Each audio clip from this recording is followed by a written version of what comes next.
Assalamualaikum warahmatullahi wabarakatuh. Perkenalkan, saya Rida Ristianti, mahasiswa S1 Keperawatan kelas RPL Universitas Ngudi Waluyo tahun 2023. Saya akan menjelaskan tentang 6 sasaran keselamatan pasien. Berikut video tentang 6 sasaran keselamatan pasien. Sasaran keselamatan pasien merupakan sistem pelayanan yang wajib diberikan kepada pasien guna mencegah terjadinya kesalahan dan kejadian yang tidak diharapkan terhadap pasien yang berkaitan dengan pelayanan kesehatan.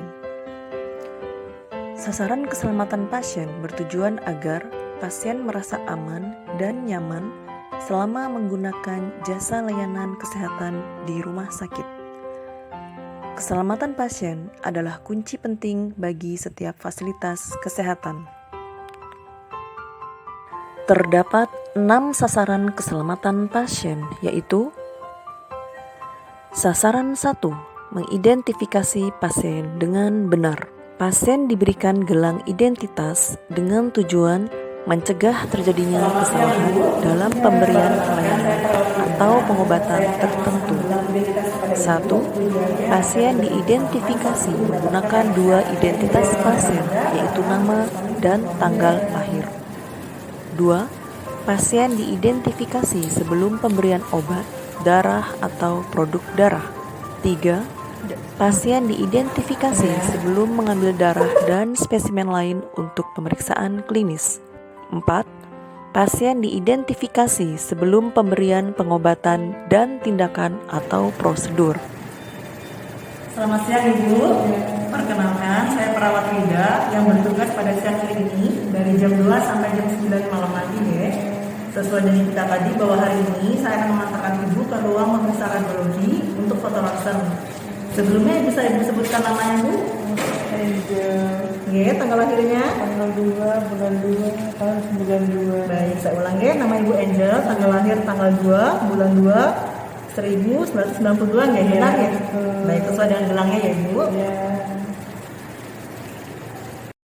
Gelang identitas pasien berwarna biru untuk pasien laki-laki dan berwarna merah muda untuk pasien perempuan.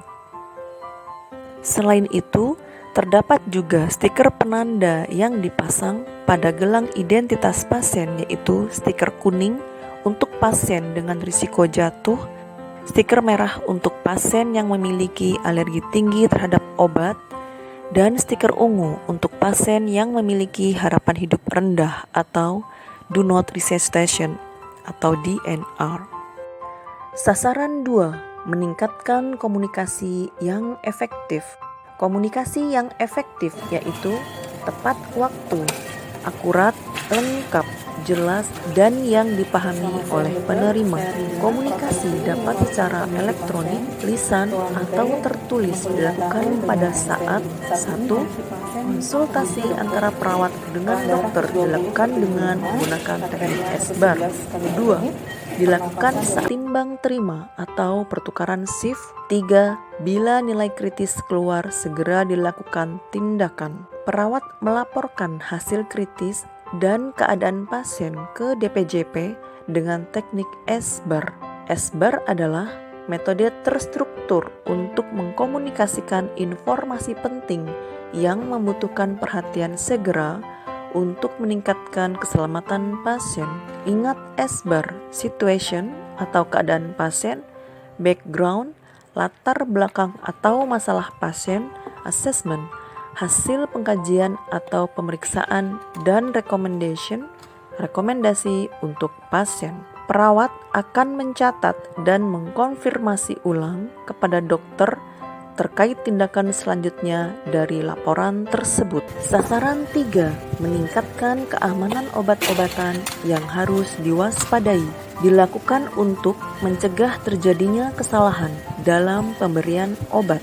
Obat yang perlu diwaspadai terdiri dari obat dengan risiko tinggi atau high alert, elektrolit konsentrat, obat norum, nama obat rupa ucapan mirip, atau obat lasa look alike, sound alike.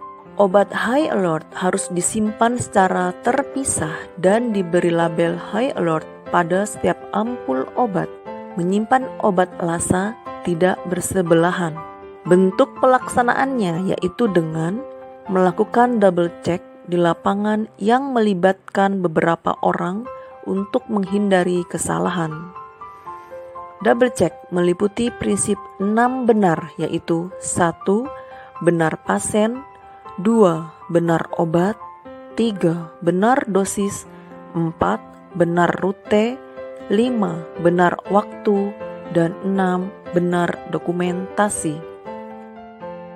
Saran 4. Memastikan lokasi pembedahan yang benar, prosedur yang benar, pembedahan pada pasien yang benar, bertujuan agar tidak terjadinya salah lokasi, salah prosedur, atau salah pasien operasi. Kesalahan dapat terjadi akibat dari komunikasi yang tidak efektif antara anggota tim bedah dan kurang atau tidak melibatkan pasien dalam penandaan lokasi. Kegiatan ini dilakukan dengan cara memberi tanda pada area yang akan dioperasi. Sasaran 5. Mengurangi risiko infeksi akibat perawatan kesehatan. Pencegahan dan pengurangan infeksi dilakukan dengan menerapkan program hand hygiene yang efektif dengan 6 langkah cuci tangan yang baik dan benar. Cuci tangan dilakukan dalam 5 momen. 1. Sebelum kontak dengan pasien.